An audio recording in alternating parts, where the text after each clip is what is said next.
ഇത് 1 കിലോ മീനാണ്. ഇത് രോഹുവാണ്. ഇവിടെ കട്ടള, രോഹു, ഭാഷ അങ്ങനെ എന്തൊക്കെയോ പേരിലാണ് മീൻ കിട്ടുന്നത്. നമ്മുടെ നാടൻ മീൻ, നാട്ടിലെ മീൻ ഒന്നും ഇവിടെ കിട്ടാറില്ല. പിന്നെ അതിലേക്ക് നമുക്ക് വേണ്ടത് കുറച്ച് സവാളയാണ് ഞാൻ എടുത്തിരിക്കുന്നത്. ഇവിടെ കൊച്ചുള്ളി, ചെറിയ ഉള്ളി കിട്ടില്ല, അതുകൊണ്ട് സവാള ഞാൻ ചെറുതായി അരിഞ്ഞതാണ്.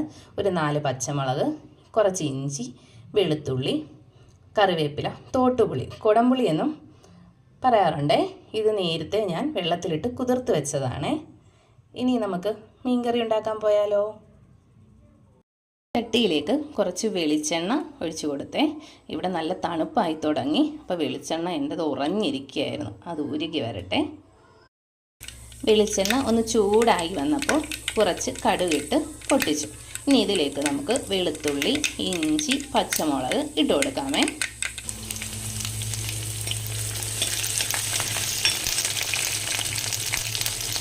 ഇത് ചെറുതായി ഒന്ന് വാടിക്കഴിയുമ്പോൾ നമുക്ക് സവാള ഇട്ട് കൊടുക്കാമേ.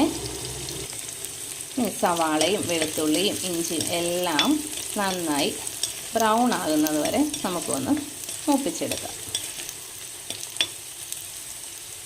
എല്ലാം ഒന്ന് ചെറിയ ബ്രൗൺ നിറമായപ്പോൾ ഞാൻ അതിലേക്ക് ആ തോട്ടുപുളിയും കൂടി ഇട്ട് കൊടുത്തേ. അതുകൂടി ഇട്ട് നന്നായി വഴറ്റുവേ. ഇങ്ങനെ വഴറ്റുമ്പോൾ എനിക്ക് പെട്ടെന്ന് ഈ പുളിയുടെ ഫ്ലേവർ മീനിലേക്ക് പിടിക്കുന്നതായിട്ട് തോന്നിയിട്ടുണ്ട്. ഇനി അതിലേക്ക് നമുക്ക് പൊടികൾ ചേർത്ത് കൊടുക്കാവേ. ഇത് 2 സ്പൂൺ മുളക് പൊടി, അത് ഒരു സ്പൂണും കുറച്ചുകൂടി മല്ലിപ്പൊടി, മഞ്ഞൾപ്പൊടി, ഇത് ഉലുവ വറുത്ത് പൊടിച്ചതാണ്. ഇത്രയും കൂടി നമുക്ക് ചേർത്ത് കൊടുക്കാം. ഇതെല്ലാം ഞാൻ ചേർത്ത് കൊടുത്തു. ഇനി നന്നായിട്ട് ഇത് ഒന്ന് വഴറ്റി കൊടുക്കാവേ. ഇതിൻ്റെ പച്ചമണം മാറുന്നവിടം വരെ നന്നായിട്ടൊന്ന് വഴറ്റി കൊടുക്കാവേ. പൊടിയുടെ പച്ചമണമൊക്കെ നന്നായി ഒന്ന് മാറി വന്നിട്ടുണ്ട്. ഇതിലേക്ക് നമുക്ക് മീൻ മുങ്ങിക്കിടക്കുന്ന വിധത്തിൽ വെള്ളം ഒഴിച്ച് കൊടുക്കാമേ. ഇതിലേക്ക് ഞാനൊരു 2 സ്പൂണ് ഉപ്പ് കൂടി ചേർക്കുവാണേ. ഇതൊന്ന് ചെറുതായി തിളയ്ക്കുന്നവിടം വരെ നമുക്കൊന്ന് ഇത് അടച്ചു വയ്ക്കാമേ. അതിൻ്റെ കറി ഒന്ന് തിളച്ച് വന്നിട്ടുണ്ട്. അതിലേക്ക് ഞാൻ മീൻ കഷ്ണങ്ങൾ ഓരോന്നായി ഇട്ട് കൊടുക്കുവാണ്.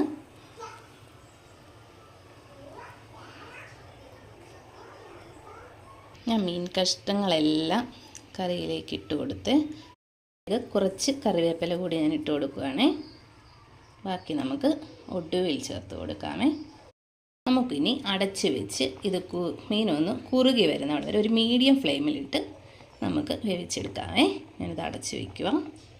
മീൻകറി നന്നായി കുറുകി വന്നിട്ടുണ്ട്. ഇതിലേക്ക് എൻ്റെ അമ്മ പറഞ്ഞൊരു കുഞ്ഞു ടിപ്സ്, അതായത് ഒരു പൊടിയാണ് ഞാൻ ഇട്ട് കൊടുക്കുന്നത്. എന്താണെന്നല്ലേ, കായപ്പൊടിയാണ് കേട്ടോ.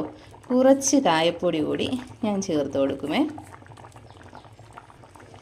കുറച്ച് കായപ്പൊടി ഞാൻ ചേർത്ത് കൊടുത്ത് നല്ല ഫ്ലേവറാണ് കേട്ടോ മീൻകറിക്ക്, നല്ല രുചിയാണ്. അവസാനമായിട്ട് ഞാൻ ബാക്കി വെച്ചിരുന്ന ആ കറിവേപ്പില കൂടി ചേർത്ത് കൊടുക്കുവാണേ. എന്നിട്ട് നമുക്ക് ഫ്ലെയിം ഓഫ് ചെയ്യാം. അങ്ങനെ നമ്മുടെ മീൻകറി റെഡി ആയിട്ടുണ്ട്.